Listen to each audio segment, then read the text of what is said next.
अस्सलाम वालेकुम everyone, welcome back to another video.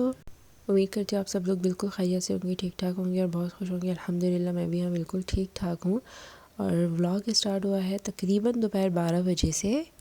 बच्चों को यहाँ पर मैंने नहला धुला के तैयार करके सुला दिया है। वो मस्त सोएंगे अच्छे से, क्योंकि जब वो नहाते हैं ना तो बहुत मस्त सोते हैं एकदम। तो बस उसके बाद सुलाने के बाद यहाँ पर ज़ोहर का टाइम हो गया था, तो मैंने सबसे पहले ज़ोहर की नमाज़ अदा कर ली, क्योंकि नमाज़ टाइम पर अदा कर ली जाए ना तो बहुत ही सुकून हो जाता है। वरना फिर मैं सोचूँ कि ये कर लूँ तो फिर पढ़ लूँ, तो करते करते बहुत ज़्यादा टाइम हो जाता है। तो जैसे ही मुझे मौका मिलता है कि मैं टाइम पे नमाज़ पढ़ लूँ तो मैं फ़ौरन अपनी नमाज़ पढ़ लेती हूँ। नमाज़ वगैरह पढ़ने के बाद घर की हालत कुछ इस तरह की थी, क्योंकि सुबह से बच्चों ने बैंड बजाई हुई थी, खेल में कूद में लगे हुए थे। तो अब जो है वो सुकून से जो सो रहे हैं, तो मैं अब करूँगी घर की अच्छे से क्लीनिंग।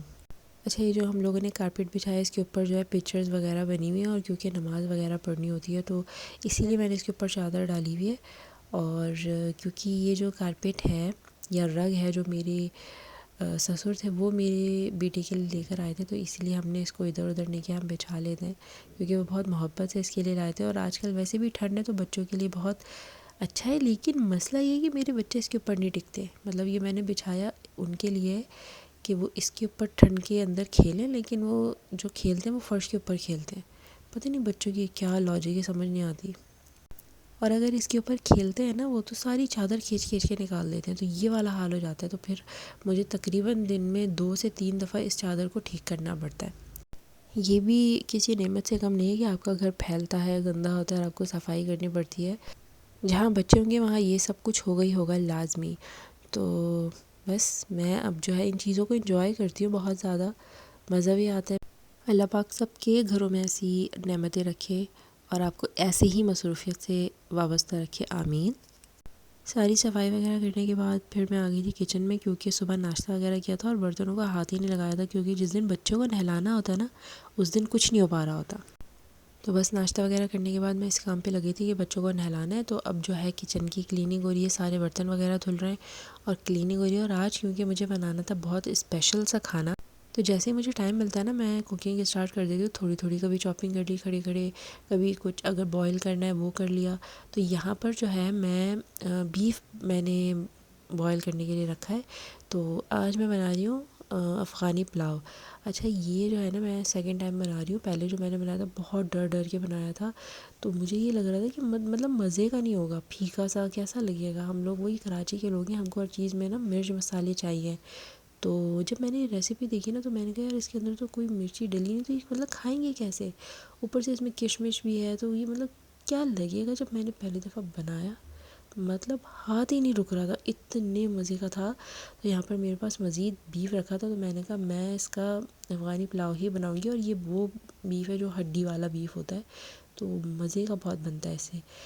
यहाँ पर मैं यखनी चढ़ा रही हूँ। अच्छा, यखनी चढ़ाने से पहले ना मैंने उसको ऐसे खुले में पकाया था, ताकि वो जो भी गंद वगैरह होता है वो ऊपर आ जाए, फिर उसको डिस्कार्ड कर दिया जाए। और फिर मैंने सारी चीज़ें डाली थी, तो इसमें सारे खड़े मसाले डाले थे। अच्छा, मैं हर चीज़ ना भूले जा रही थी मैंने क्या डाला है क्या नहीं डाला, तो बाद में मैंने ऐड की। प्याज इसमें डाली और हरी मिर्ची जो है जो कि लाल हो चुकी है हमारी, तो मैंने यही वाली डाली। ये ऑप्शनल है, मैंने अपने पास से डाली। इवन मैंने पिसी हुई मिर्ची भी डाली थी, तो मैंने टेस्ट के लिए डाली थी, तो मज़े का लग रहा था इससे टेस्ट। मैंने लास्ट टाइम भी डाली थी। अच्छा, यखनी बेसिकली जो चढ़ती है पुलाव के लिए सेम वैसे ही चढ़ेगी, लेकिन इसके अंदर स्पाइसेस नहीं डलती। लहसुन अदरक का पेस्ट मैंने डाला था, और ये जो विनेगर मैंने डाला था मैंने वीडियो में देखा था कि जब भी कोई यखनी बनाए ना उसके अंदर या तो लेमन या विनेगर लाजमी डालें थोड़ा सा, तो उससे बहुत अच्छे से सब चीज़ें होती है। तो यहाँ पर मैंने यही काम किया और वाकई यखनी बहुत अच्छी बनी थी। इवन मैंने यखनी थोड़ी सी पी हुई थी, तो बहुत मज़े की लग रही थी। बेसिकली जो अफ़गानी खाने होते हैं तो ये लोग जो है उसको बहुत लो फ्लेम पे पकाते हैं, अच्छे से कुक करते हैं, तो फिर वो रेडी होता है। लेकिन हम इसको लो फ्लेम पे नहीं पका रहे हैं, हम प्रेशर यूज़ कर रहे हैं। क्योंकि अगर मैं लो फ्लेम पे ये यखनी वगैरह पकाने स्टार्ट की तो मेरा तो सारा सिलेंडर ही ख़त्म हो जाना है। इसलिए जो है मैं प्रेशर यूज़ करती हूँ ताकि जल्दी भी काम हो जाए और टिकाऊ काम भी हो जाए। यखनी चढ़ाने के बाद जो है मैंने फटाफट चावल भिगो दिए थे, और बस अभी मैंने चावल भिगोई थी कि मेरी औलादें उठ गई। फिर मैंने किचन से जो है रुखसती ले ली और बच्चों को संभाला। उसके बाद जो है उतनी देर में यखनी भी बन गई थी और ये गोश्त भी गल गया था अच्छे से, तो गोश्त मैंने अलग कर दिया था। और यखनी को हमने छानना है।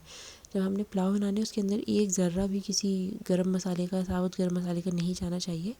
तो उसको मैंने साइड में रख दिया था। जब वो थोड़ी ठंडी हो जाएगी फिर मैं उसको छानूँगी। अच्छा, इतना ठंडा नहीं करना है यखनी को, क्योंकि बीफ की या मटन की यखनी अगर आप बनाएं ना तो उसको अगर आप 2-3 घंटे भी साइड में रखें तो उसके अंदर ना घी जमने शुरू हो जाता है। तो इतना ठंडा नहीं करना कि वो घी जमने लग जाए। बस मैंने उसको 1 घंटे के लिए छोड़ दिया था ताकि वो नॉर्मल हो जाए, ताकि मैं फिर उसको छान लूँ। फिर उसको छान वान के मैंने साइड में कर दिया और फिर उसके बाद मैंने ख़ुद भी बहुत रेस्ट किया था अपने बच्चों के साथ। यहाँ पर अब मैं आई हूँ 5 बजे किचन में। तो फिर मैंने चावल बॉईल होने के लिए रखे थे और ये जो है मैंने गाजर ग्रेट कर ली।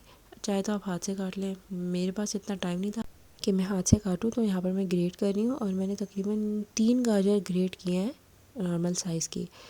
अच्छा, यहाँ पर जो है ना अफ़गानी पुलाव में किशमिश भी डलती है, तो वो मेरे पास अवेलेबल ही नहीं थी। लास्ट टाइम भी मैंने नहीं डाली थी और इस टाइम भी मैं उनसे मंगवाना ही भूल गई। तो मैंने कहा चलें जी काम ऐसे ही चला लेते हैं।